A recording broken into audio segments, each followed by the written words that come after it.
Neste momento, convidamos ao púlpito o professor doutor Frederico de Holanda, professor emérito da Faculdade de Arquitetura e Urbanismo da Universidade de Brasília. Excelentíssimo senhor ministro de Estado, embaixador Carlos Alberto Franco França, excelentíssima senhora presidente da FUNAG, embaixadora Márcia Loureiro, cumprimento os demais membros da mesa, colegas, estudantes, senhoras e senhores, aqui presentes ou remotamente, boa tarde. Muito me honra participar desta sessão em homenagem ao embaixador Vladimir Murtinho, mentor deste edifício e regente da grande orquestra que o realizou.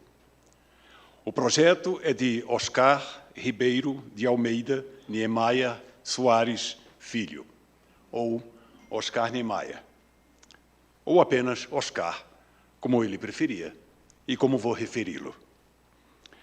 Mas sem o concurso de Murtinho, da equipe de arquitetos, engenheiros, calculistas e artistas plásticos, dos quadros técnicos do Ministério e da construtora Pederneiras e dos operários da construção civil, este edifício não existiria. Creio que, ao destacar o papel de Olavo Rediga de Campos, do Ministério, Milton Ramos, da construtora, Joaquim Cardoso, no cálculo estrutural, e Roberto Burle-Marx, nos jardins, não faço injustiça aos demais. Dito isto, permitam-me iniciar com uma pequena nota biográfica. Estive em Brasília, por primeiro, em 1960, 2 meses após a inauguração da cidade. Chegamos à Cidade Livre, hoje Núcleo Bandeirante, à noitinha. Resolvemos, ato contínuo, vir ao plano piloto. Eu pensava conhecer os edifícios por fotografias. Ledo engano. Nada conhecia. Imagine o impacto destas imagens na mente de um adolescente de 16 anos, os edifícios quase soltos em meio ao cerrado, sob o céu estrelado do Planalto. Como esta arquitetura era possível? Em que planeta eu estava? 2 anos depois, entrei na Faculdade de Arquitetura da Universidade Federal de Pernambuco. Voltei a Brasília em 1970, 2 meses após a inauguração do Palácio Itamaraty. Perambulava pela esplanada quando deparei com o prédio. Literalmente, perdi o fôlego. O edifício marca nova ênfase no trabalho de Oscar.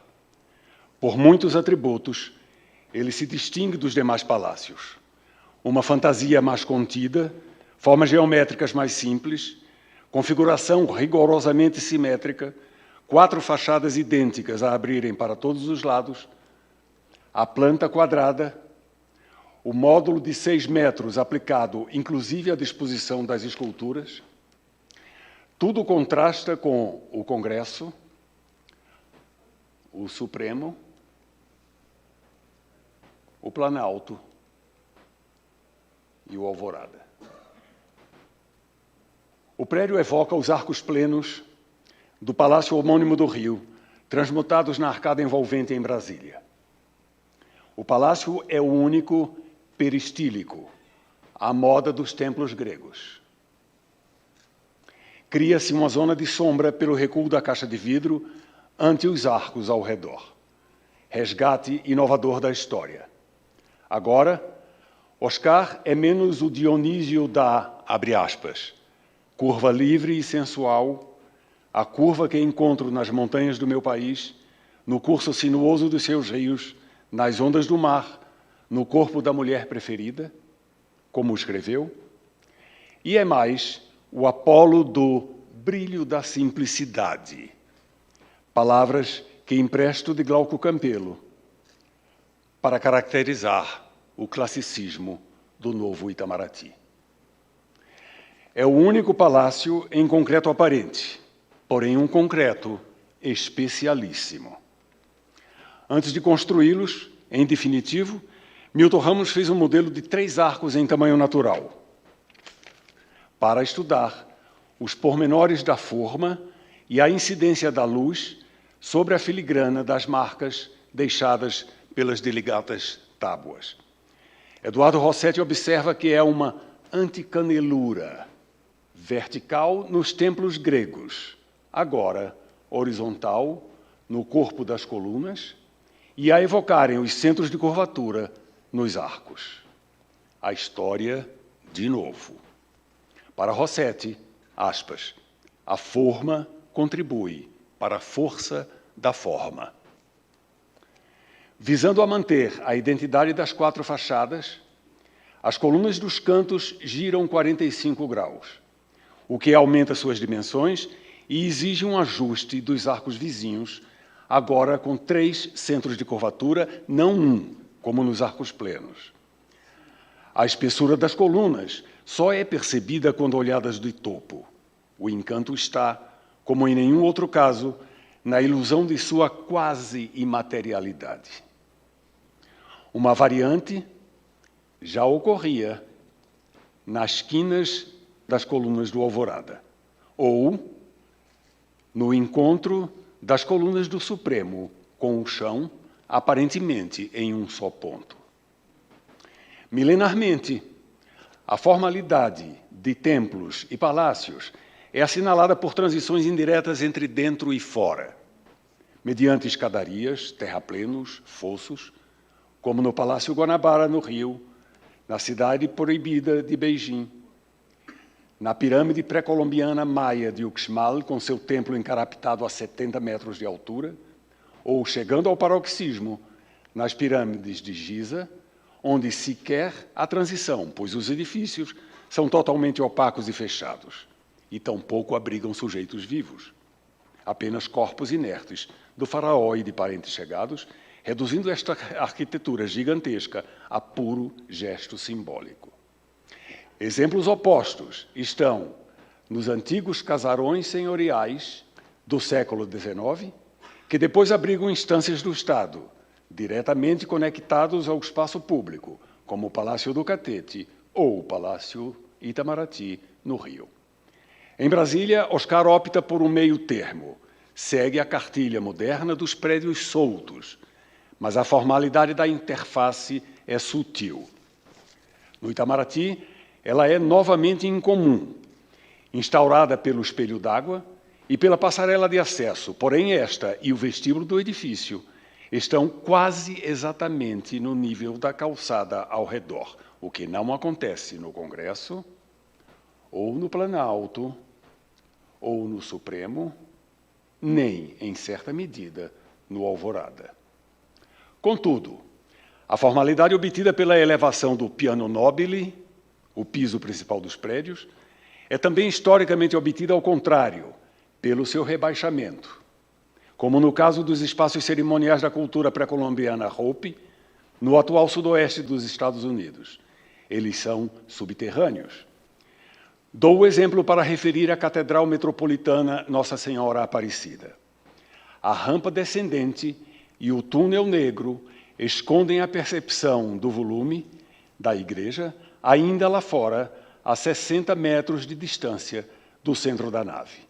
Quando a adentramos, as dimensões do espaço interno nos surpreendem, porque o esperávamos muito menor, dado o truque de ocultamento e revelação empregado. Mais uma vez, a história reinventada.